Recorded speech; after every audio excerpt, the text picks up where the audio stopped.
Hey guys, welcome to Block Party Learn, where I am going to tell you all about everything in Block Party, from indicators, channels, strategies, and bots. Make sure you watch all the videos to fully understand what we can offer and what it can do for you. Let's get into it. We are going to take a look at the automatic support and resistance bars on the Alpha Prime, what they do, how to change them, and also how to use them.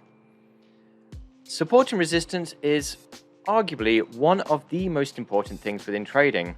If you can master support and resistance, then it will give you a dramatic advantage over the market. Why? Because support and resistance is such a good psychological indicator of where people are likely to either sell or even buy. The good thing about the Alpha Prime support and resistance is it does it all for you. Now, I've come across a lot of algorithms that generate support and resistance bars, but this is without question the best. And we'll have a look at why. So first of all, let's have a look at what we're talking about. On the Alpha Prime, as you can see it, we'll see these bars which populate across the entirety of the horizontal of the screen. You can change the colors to whatever you desire, but for me it is the Block Party colors, purple and green. As you can see just here is the purple bar, which is resistance, and we also have a white bar as well. The white bar is basically when it is undecided. If the price is within this area, it means it is sitting between two support and resistances that are very close to each other, within 8% as it goes, and I can show you how to identify that as well. We currently don't see any green bars or any support bars at the moment. But if we were to go back a little bit further, just like this, then we would start to see a lot more support coming in. And this is what the support bars look like. Let's take a little look at some of the settings.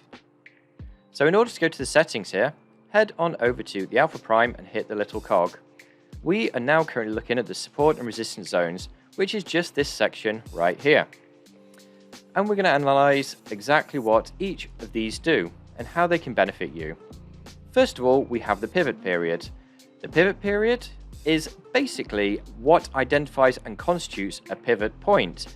Pivot points are the absolute bread and butter of support and resistance.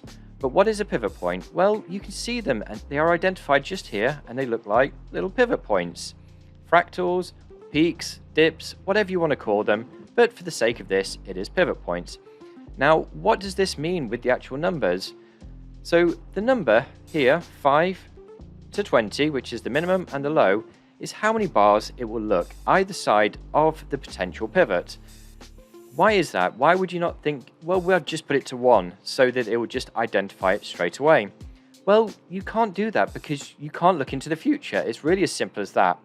So when using automated algorithms, you need to give it a few bars in order to confirm it is actually a pivot. And 5 is generally the minimum in order to get some degree of a confirmation of a pivot point. However, when we put a 5 in, we see that there are way more support and resistances that appear. By default, we have it at 20.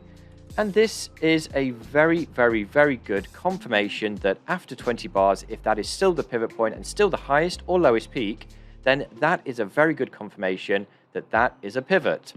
Now, this is relatively longer term, mid-term, and a macro term indicator, because you are looking at historical points of support and resistance. So the more confirmed they can be, the better. Next up, we have the source. Now, this is a long debated conundrum whether you base the pivot on the close of the candle or on the high and the low. Personally, I always do it on the high and the low because on the close of the candle is heavily predicated on what time frame you're using. And what do I mean by the high and the low? Well, let's take a look at this now. And here's a good example. So if we have it on the high and the low, we see that it's the absolute wick of this candle that is joining up with the wick of this candle. That's the high.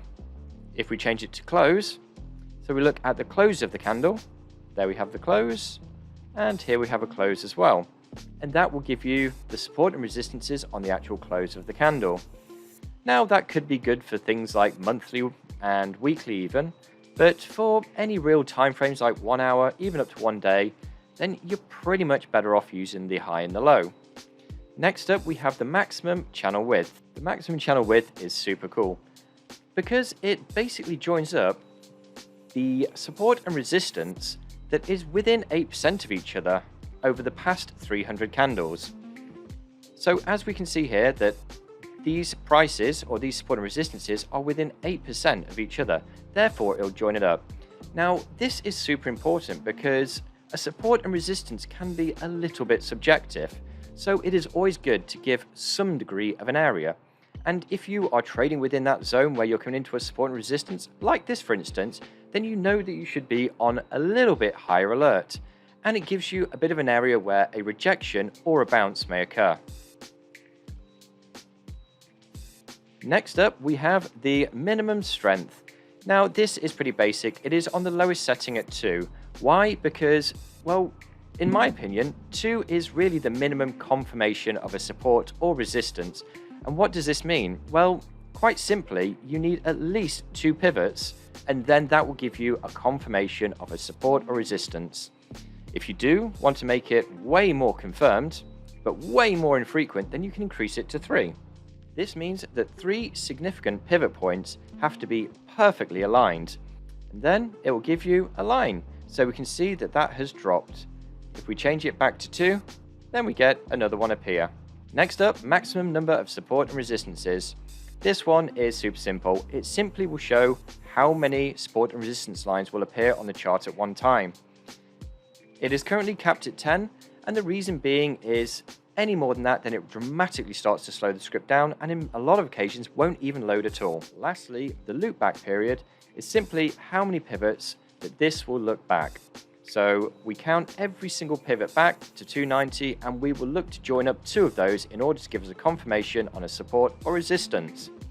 And that's as simple as that, in order to get our support and resistances customized to how we like them. As I mentioned a little earlier on, you can completely customize the colors to whatever you want, and it will change them just there. Lastly, on the support and resistance, we have the RSI rejection support and resistance sensitivity. This is basically an RSI setting that when the price moves into one of these support and resistance zones or passes through it, this will essentially give you a signal based on whatever number you choose for the RSI that when the RSI crosses below the 70 or above the 30, when also crossing a support or resistance, it'll trigger an R. And an R is simply a rejection signal up here. You can set these signals for alerts right down here on the contrarian bullish rejection and contrarian bearish rejection. Now contrarian basically means against the trend. So these are looking at definitive reversals, but also incredibly knife catchy. Let's take a look at one in action. So here we have an R or a rejection signal, and this is on the setting of 7 for the RSI. So let's take a look at what that looks like. Down here we have the RSI, and this is set currently to 7. And we can see that the RSI has moved back below the 70, but we're not seeing any resistance or support bars there at the moment. That's because it is a very dynamic shifting support and resistance logic, so that sometimes they will disappear. So let's take a look back in time to see this in actual action. And here we go. We are now back in time and looking at this as it would be happening. Let's work through the logic of this signal.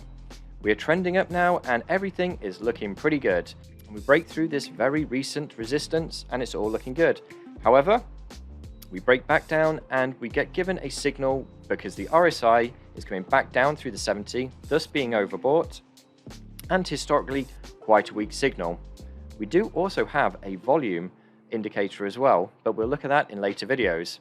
So if we were to enter this trade here, we'd put our entry just here on the close of the candle, our stop loss up here, and then we'd want at least a